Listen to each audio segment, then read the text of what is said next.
salaamaaleykum waa Sénégal salaamaaleykum waa diaspora waa vidéo bi tey avant tout dañuy jàll rek sénégalais yi nga xamante ni ñoo des ci ndox mi ak ñi faatu ci par accident mu nekk lu metti di ko jàlle seeni mbokk di am nag déception rek ak naqar nag ak tiis vraiment di gis ni jamono bi li nga xamante ni mooy xew ci réew mi te ñu gis ni priorité bi dañ ko wàcc nekk ci ay détails parce que bu ñu demee ba ay ndaw yoo xamante ni dañu amoon yaakaar ci ki ñu fal dem ba yaakaar boobu tas ñu mel ni nag ndaw ñooñu dañ leen sacrifier aussi ni leen génn leen rek ngir fu ngeen ko utee baax na ñu jël ndox mi ndax géej gi ni mu toll am na ñoo xamuñu fu ñu dem dañuy jël ndox gaal gi rek dem ñuy dem ba yegg foo xamante ni dañuy toll ci naan ay 100 ay 200 ay quelques morts ak yu mel noonu réew mi nga xamante ni ki ñu faloon waroon a jël loolu def ko loo xamante ni deuil national la waroon décréter parce que lu toll noonu ci doomu aadama waxuma la ñi dee sax par accident mais ndaw ñu toll noonu rek faatu war naa doon loo xamante ni war na ko naqaru ba sénégalais bu ne xam ni kii naqarlu na ko mais léegi lan la ñuy tegal mu ngi jël ñoo xamante ni di fal nit ci ay di takkal nit ay ndombal tànk mu nekk nag loo xamante ni ñun nit ñooñu dañu waroon am waruñu ko woon sax jox importance parce que dafa dem ba nga toll foo xamante ni ki la wax ni la tey ji lii nii baaxul bu ma toogee ci réew mi ndax yaa ngi moom it mu ngi laaj baatu réew mi di ko dagaan su ma fi toogee lii dama koy dindi ndax amalul réew mi njariñ ndax réew mi dafa toll institution yu mel nii di deful lu dul jël alalu réew mi rek di ko nasaxal donc amulul benn intérêt réew mi yàlla dogal ba yow loolu nga doon wax loolu lañ jël jox la ko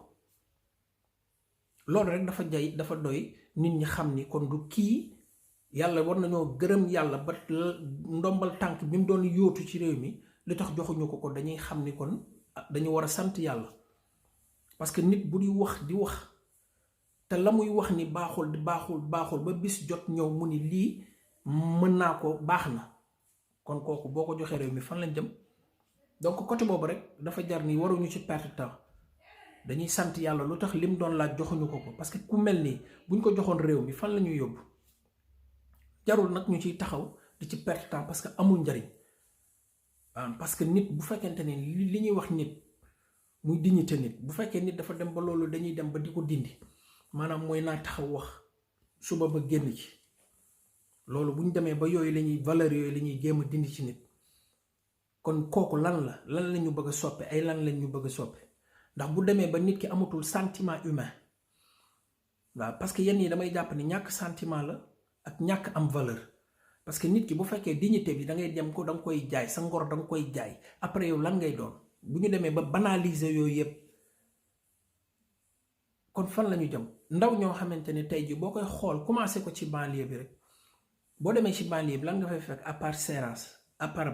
nga dem ci parcu Lambaye bi gaaru Thier bi làmb ji yan centre de formation yi nga fa gis yoo xamante ni état moo ko fi def ngir ndaw ñi lan la sóoraaleen ndawam ñi te ndaw ñi nekk àdduna soxla ay ndaw yàlla may ñu ay ndaw yàlla may ñu suuf su am barke nga xamante ni dafay laaj rek volonté pour mën a suqali askan mais lu ndaw lu génn ci loolu ñu ni man la ci man la jekk nga gis benn nit ñu koy jiiñ mu ay milliards te bu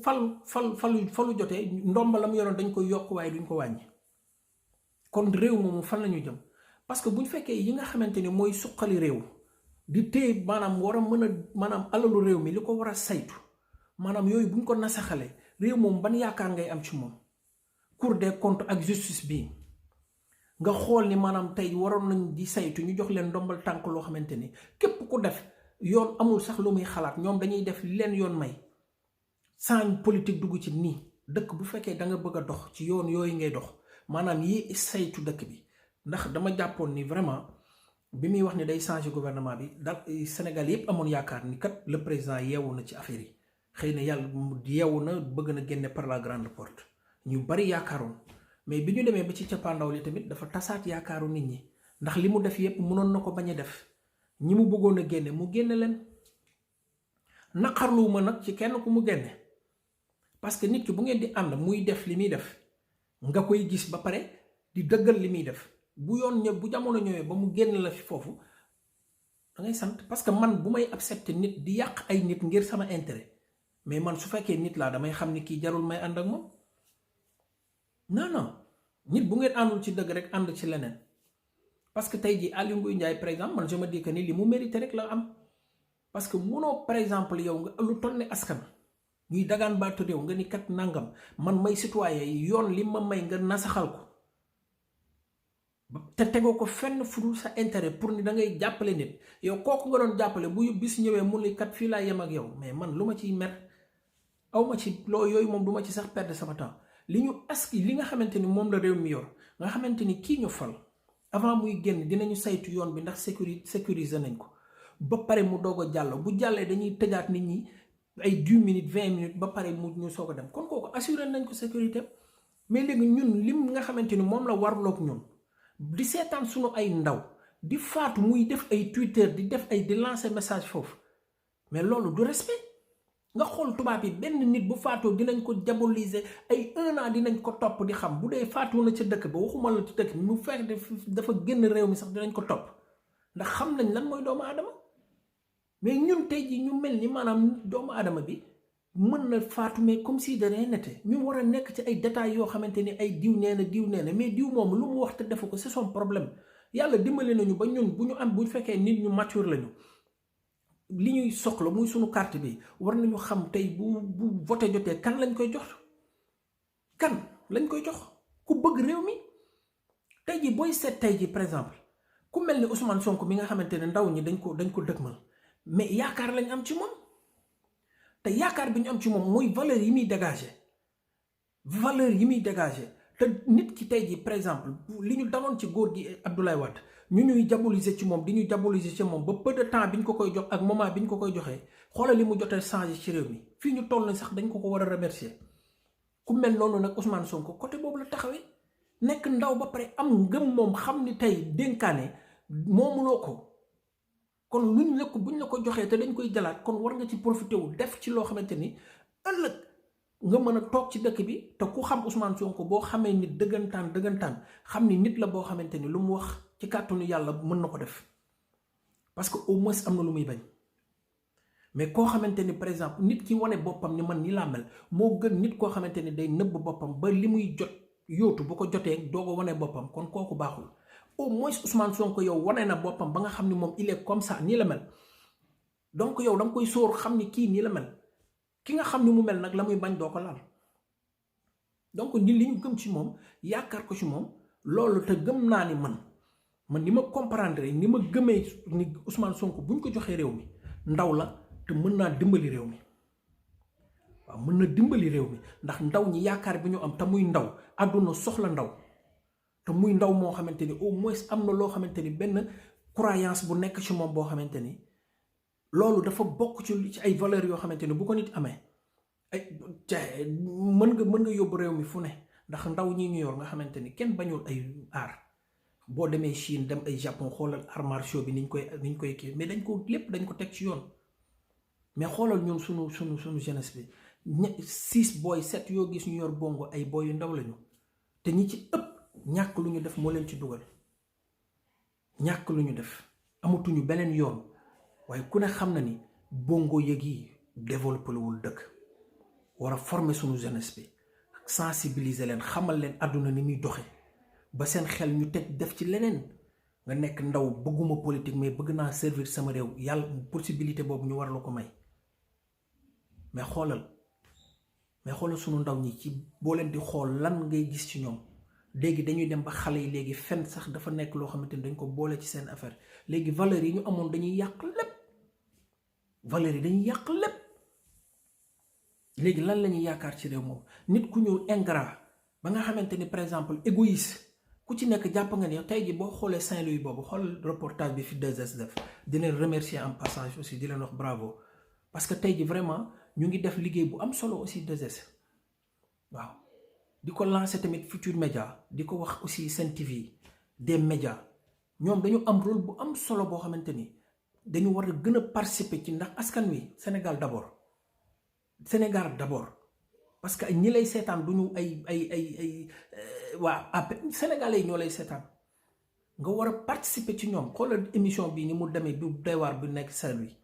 nga jël benn ministre maire teg ko fa. pourquoi ministre maire Mansour Faye ministère bi nga ko jox mënu ko gérer nga bëgg ko jël dollil maire